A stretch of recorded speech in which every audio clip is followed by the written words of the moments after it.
Rema hari ini, Markus 11 ayat 23. Aku berkata kepadamu, sesungguhnya barang siapa berkata kepada gunung ini, beranjaklah dan tercampaklah ke dalam laut, asal tidak bimbang hatinya, tetapi percaya bahwa apa yang dikatakannya itu akan terjadi, maka hal itu akan terjadi baginya.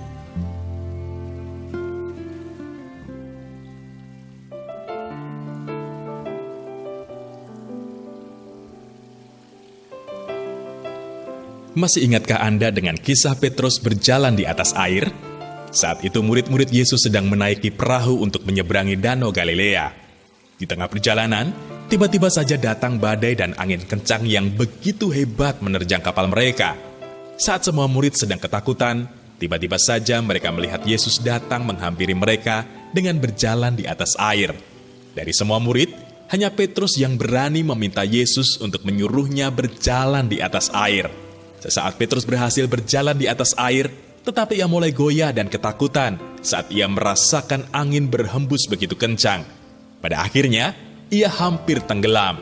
Yesus pun berkata pada Petrus, "Hei orang yang kurang percaya, mengapa engkau bimbang?" Matius pasal 4 ayat 31.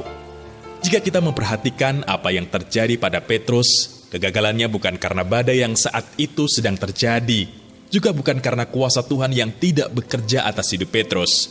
Terlebih, kita semua tahu bahwasannya Petrus adalah seorang nelayan yang seharusnya terbiasa dengan badai dan gelombang laut. Kita pun dapat menyimpulkan bahwa ketakutan dan kebimbangan dapat menggagalkan kuasa Allah bekerja dalam hidup kita, seperti yang dialami oleh Petrus.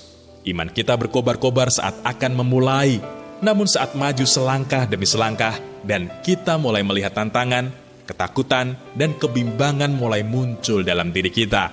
Satu hal yang perlu kita yakini, Tuhan mengizinkan segala situasi yang kurang baik atau di luar kendali kita untuk melatih iman kita agar senantiasa aktif, sehingga dalam segala kondisi dan situasi yang buruk sekalipun, kita tidak goyah dan bimbang.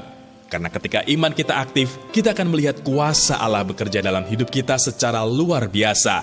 Bahkan mujizat besar pun pasti terjadi atas hidup kita.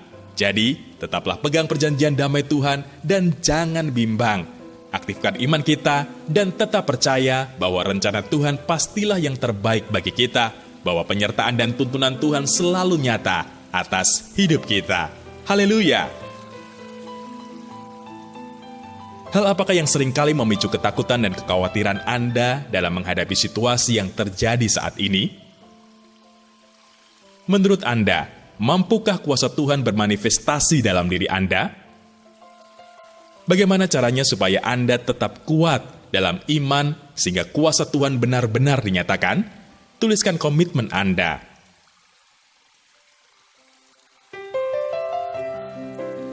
Roh Kudus, peganglah tangan kami. Kami tidak mau lagi hidup dalam ketakutan dan pemikiran kami sendiri. Kami mau berjalan bersamamu dengan iman percaya yang penuh. Karena kami rindu kuasa-Mu dinyatakan dalam hidup kami. Di dalam nama Tuhan Yesus, kami berdoa. Amin. Ketika iman diaktifkan, maka kuasa Allah bekerja dan mujizat besar terjadi.